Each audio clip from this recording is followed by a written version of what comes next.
Stanley worked for a company in a big building where he was employee number 427. Employee number 427's job was simple. He sat at his desk in room 427 and he pushed buttons on a keyboard. Orders came to him through a monitor on his desk, telling him what buttons to push, how long to push them, and in what order. This is what employee 427 did every day of every month of every year. And although others might have considered it soul-rending, Stanley relished every moment that the orders came in, as though he had been made exactly for this job. And Stanley was happy. And then one day, something very peculiar happened. Something that would forever change Stanley. Something he would never quite forget.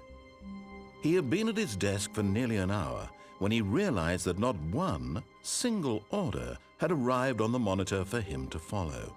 No one had showed up to give him instructions, call a meeting, or even say hi. Never in all his years at the company had this happened, this complete isolation. Something was very clearly wrong. Shocked, frozen solid, Stanley found himself unable to move for the longest time. But as he came to his wits and regained his senses, he got up from his desk and stepped out of his office.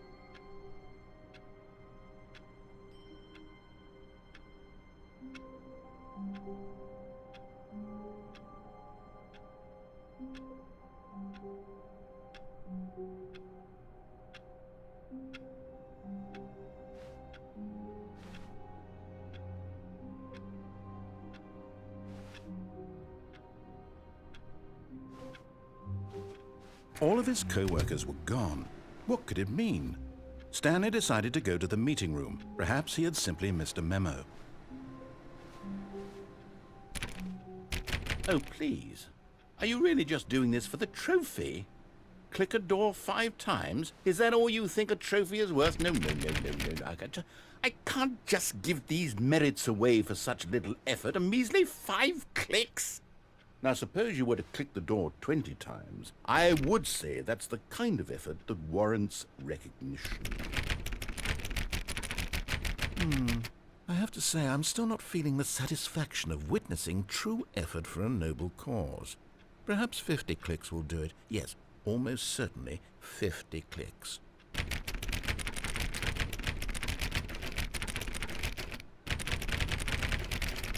No, I'm still not feeling it. I want this trophy to have meant something. It has to be a true reward for valiant effort. I want to see some hustle, Stanley. I want to see commitment, a willingness to go all the way no matter the cost. Why don't you go put 20 clicks into door number 417?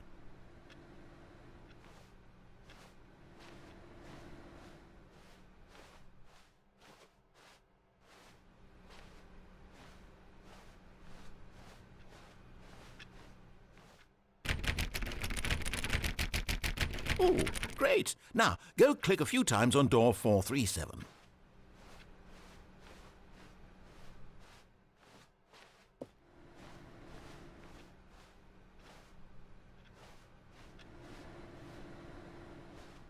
Excellent. I think we're getting somewhere. Now, door 415. Let's give it 10 clicks or so.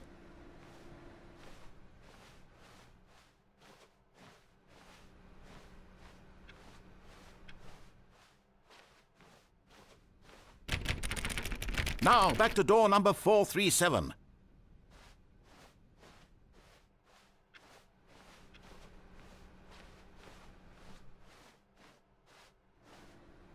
Let's see. How about you click on, well, I don't know, the copy machine?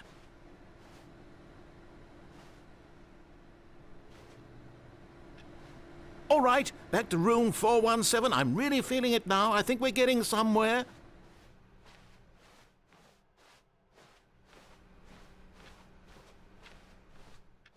Okay, now go climb on employee 419's desk.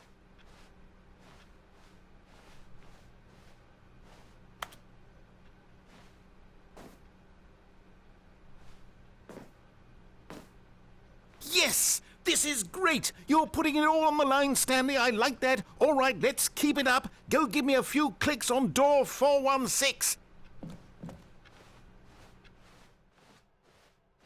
We've almost got it! Now the copy machine do that one again!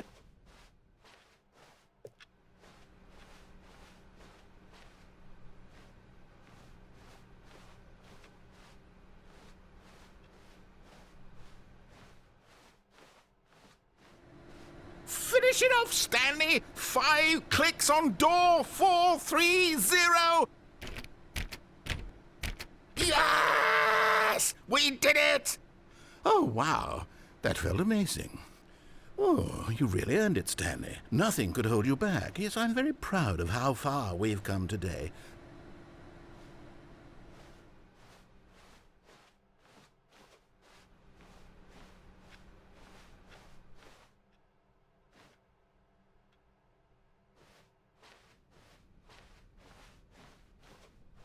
When Stanley came to a set of 2 open doors, he entered the door on his left.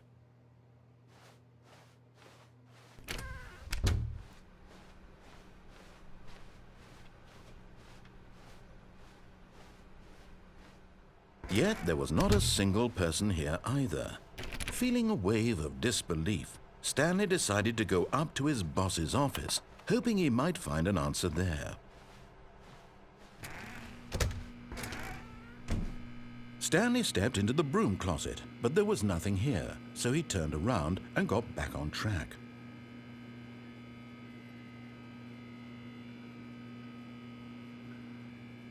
There was nothing here. No choice to make, no path to follow, just an empty broom closet. No reason to still be here.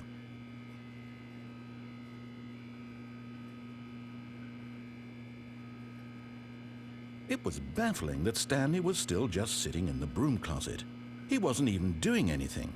At least if there was something to interact with, he'd be justified in some way. As it is, he's literally just standing there doing sweet FA.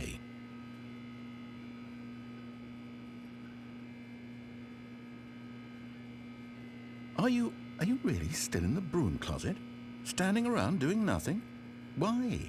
Please offer me some explanation here. I'm genuinely confused.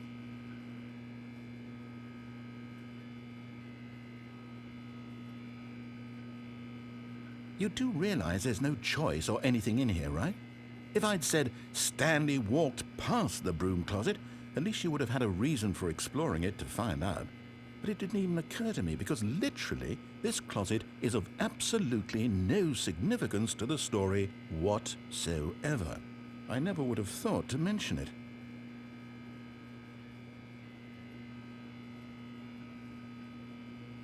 Maybe to you this is somehow its own branching path. Maybe when you go talk about this with your friends you'll say, "Oh, did you get the broom closet ending? The broom closet ending was my favorite." I hope your friends find this concerning.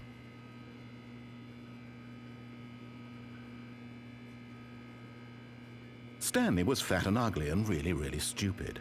He probably only got the job because of a family connection. That's how stupid he is. That or with drug money. Also, Stanley is addicted to drugs and hookers.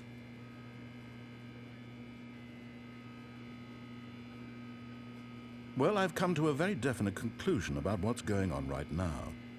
You're dead.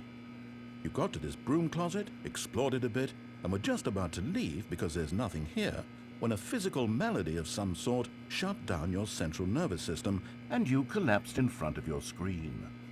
Well, in a situation like this, the responsible thing is to alert someone nearby so as to ensure that your body is taken care of before it begins to decompose. Hello? Anyone who happens to be nearby? The person at this computer is dead.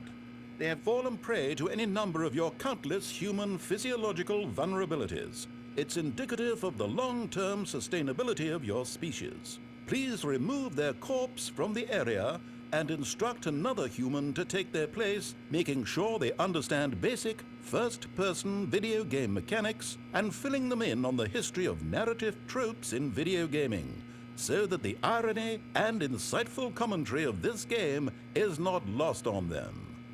All right, when you've done that, just step out into the hallway. Ah, Second player, it's good to have you on board. I guarantee you can't do any worse than the person who came before you.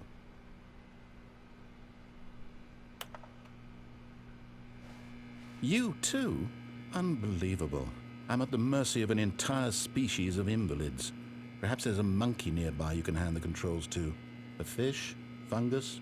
Look, you can hammer out the details. I'm not particularly picky.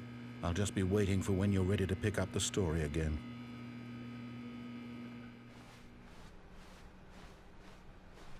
Coming to a staircase, Stanley walked upstairs to his boss's office.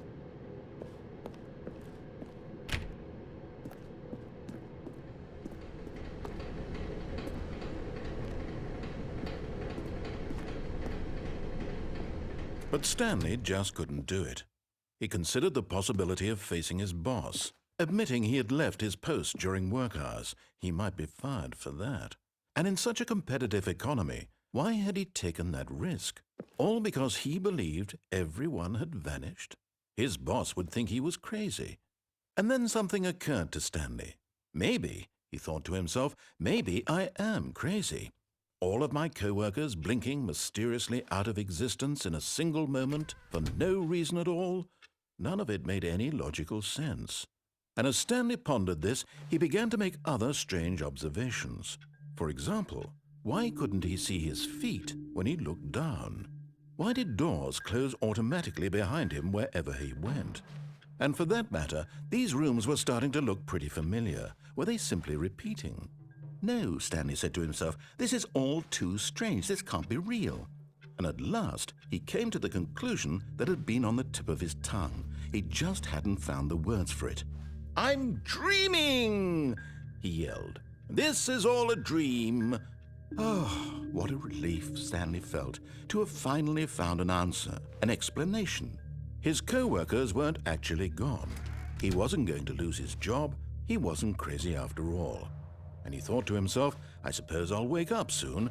I'll have to go back to my boring real-life job pushing buttons. I may as well enjoy this while I'm still lucid. So he imagined himself flying and began to gently float above the ground. Then he imagined himself soaring through space on a magical starfield, and it too appeared. It was so much fun, and Stanley marveled that he had still not woken up. How was he remaining so lucid? And then perhaps the strangest question of them all entered Stanley's head. One he was amazed he hadn't asked himself sooner. Why is there a voice in my head dictating everything that I'm doing and thinking? Now the voice was describing itself being considered by Stanley, who found it particularly strange. I'm dreaming about a voice describing me, thinking about how it's describing my thoughts, he thought. And while he thought it all very odd and wondered if this voice spoke to all people in their dreams, the truth was that, of course, this was not a dream. How could it be? Was Stanley simply deceiving himself, believing that if he's asleep, he doesn't have to take responsibility for himself? Stanley is as awake right now as he's ever been in his life. Now, hearing the voice speak these words was quite a shock to Stanley. After all, he knew for certain, beyond a doubt, that this was in fact a dream. Did the voice not see him float and make the magical stars just a moment ago? How else would the voice explain all that? This voice was a part of himself too. Surely, if he could just... He would prove it. He would prove that he was in control, that this was a dream. So he closed his eyes gently, and he invited himself to wake up. He felt the cool weight of the blanket on his skin, the press of the mattress on his back, the fresh air of a world outside this one. Let me wake up, he thought to himself. I'm through with this dream. I wish it to be over. Let me go back to my job. Let me continue pushing the buttons. Please, it's all I want. I want my apartment and my wife and my job. All I want is my life exactly the way it's always been. My life is normal. I am normal. Everything will be fine. I am okay.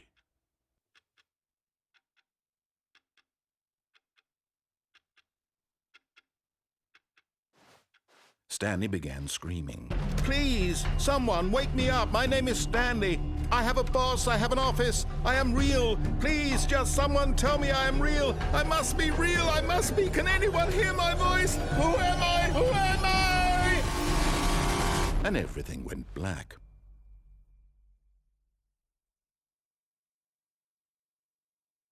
This is the story of a woman named Mariella. Mariella woke up on a day like any other. She arose, got dressed, gathered her belongings, and walked to her place of work. But on this particular day, her walk was interrupted by the body of a man who had stumbled through town talking and screaming to himself, and then collapsed dead on the sidewalk. And although she would soon turn to go call for an ambulance, for just a few brief moments she considered the strange man. He was obviously crazy, this much she knew. Everyone knows what crazy people look like. And in that moment, she thought to herself how lucky she was to be normal. I am sane. I am in control of my mind. I know what is real and what isn't. It was comforting to think this, and in a certain way, seeing this man made her feel better. But then she remembered the meeting she had scheduled for that day, the very important people whose impressions of her would affect her career, and by extension, the rest of her life. She had no time for this, so it was only a moment that she stood there, staring down at the body. And then she turned and ran.